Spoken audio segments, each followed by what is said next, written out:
Most of the total energy demanded by heating and hot water production systems in the tertiary sector are covered by means of combustion boilers.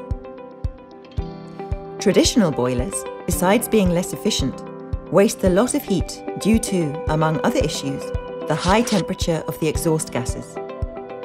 Replacing old boilers with more efficient ones can result in great energy savings.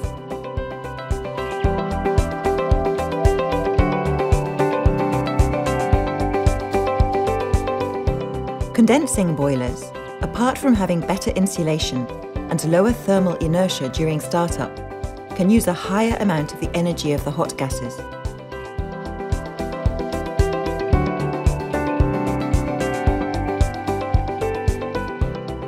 In these boilers, heat exchange between hot gases and water is more efficient at reducing fuel consumption.